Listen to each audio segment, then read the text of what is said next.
There are moments in life when you give a woman your time, your loyalty, even your heart, and yet she forgets you as if you never existed. Painful, isn't it? But here's the truth. It's not about how much you give, it's about the mark you leave. And the mark you leave begins with what you call her. A simple nickname is more than a sweet gesture. It's a symbol. It's a key to her subconscious. It tells her whether you are just another man following her story, or the man writing your own. Think about it. If you call her babe or honey, the same cliches her ex used, you've already surrendered. You've entered her world on her terms. But when you call her something that comes from your strength, from your vision, you shift the frame. Suddenly, she has to adapt to your world, not the other way around. As Epictetus once said, no man is free who is not master of himself. The same applies here. A man who cannot choose his words with intention cannot lead. In leadership firm silence is exactly what ignites attraction. Imagine this. She's telling you about her day, and without explanation, you call her a little savage. You don't justify it, you don't laugh, you just move on. Now her mind raises, why did he call me that? What did he see in me? That small word pulls her out of her routine and into your frame. Women don't obsess over what they fully understand. They obsess over what unsettles them, what they can't quite define. Seneca wrote, "It is not that we have a short time to live, that we waste much of it. Men waste time trying to please with empty flattery. But the man who names with purpose, who chooses from strength, not from need, becomes unforgettable." So ask yourself, when you name her, are you doing it from insecurity, hoping to win approval? Or are you doing it from vision, declaring silently, you are part of my world, not the other way around? To name is to lead. To name is to set the tone. And when you do it with calm strength, you leave a mark she cannot erase. A nickname isn't just about sounding romantic. It's a symbolic act of leadership. When you call her with strength instead of sweetness, you aren't entering her world, you are bringing her into yours. Marcus Aurelius once wrote, "A man's worth is no greater than the worth of his ambitions. If your words come from need, they reveal weakness. But if they come from your core, they reveal vision." Picture this. She's telling you about her achievements, and you simply call her little savage. You don't explain. You don't smile. You move on. Now she's off balance. She's wondering, why did he call me that? What does he see in me? That one word shifts her into your frame. Women don't obsess over what they fully understand. They obsess over what unsettles them. Just as Epictetus said, if you want to improve, be content to be thought foolish and stupid by daring to be different. By refusing to flatter, you awaken her deeper instincts. Most men waste time with babe or princess, hoping to be liked. But that's not what she craves. She craves direction. She craves the calm strength of a man who doesn't ask for permission to lead. Think about the leaders of history, or even your own life. The people who left a mark on you weren't those who begged for approval. They were the ones who spoke with clarity, without fear of rejection.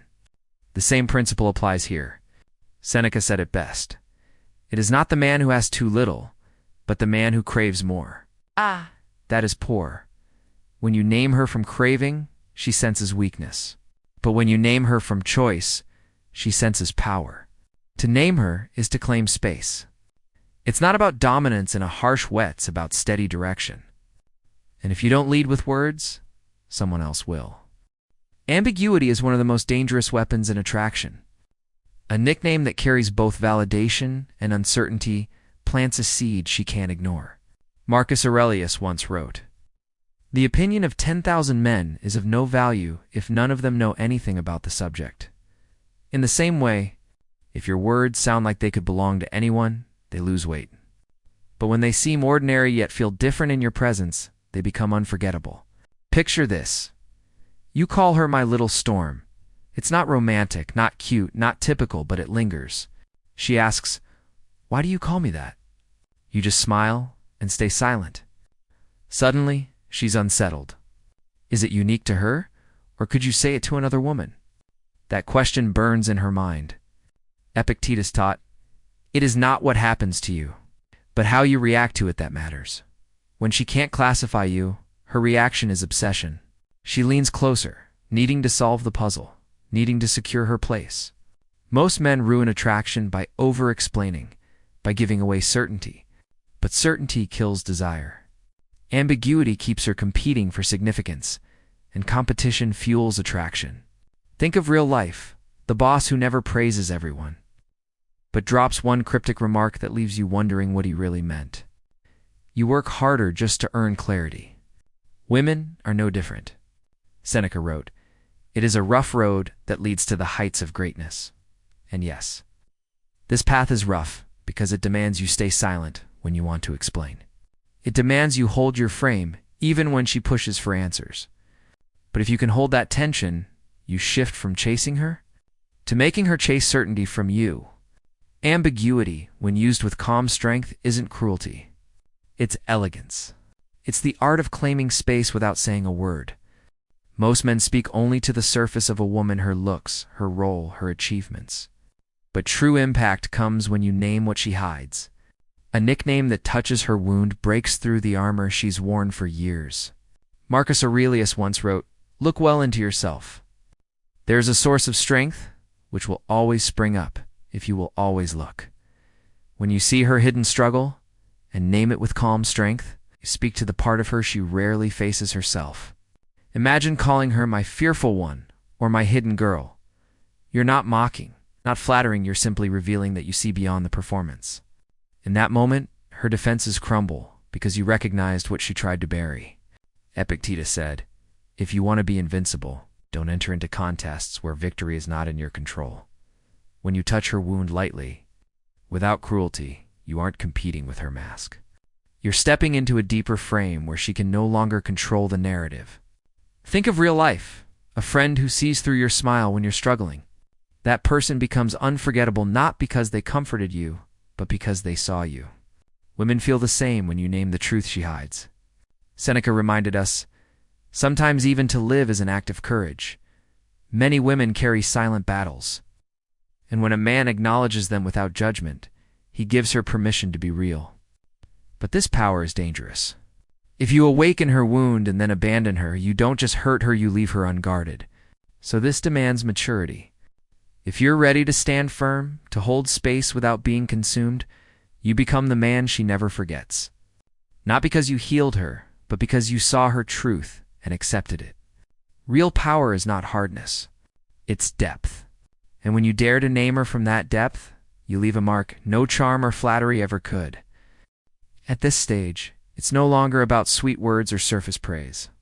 The most powerful nickname is the one that names her as you see her to be, not as she pretends to be.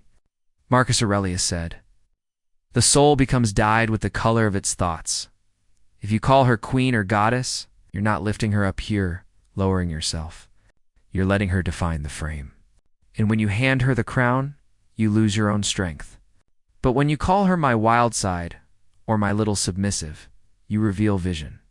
You show her that you see beyond the polished identity she presents to the world, the strong, independent mask. You speak to the part she hides, the emotional, untamed side that only awakens with a man she respects. Epictetus taught, if you want to be loved, love yourself first. By naming her from your desire, not her narrative view, prove you're not seeking permission. You're declaring your truth. Think of real life. A boss who treats you only by your title never inspires loyalty. But the one who sees potential in you that even you didn't see, that's the leader you never forget. Women are the same. When you call out not who she claims to be, but who she is with you, she feels both exposed and drawn in. Seneca reminded us, he who is brave is free, and it takes courage to stop flattering and instead speak from vision.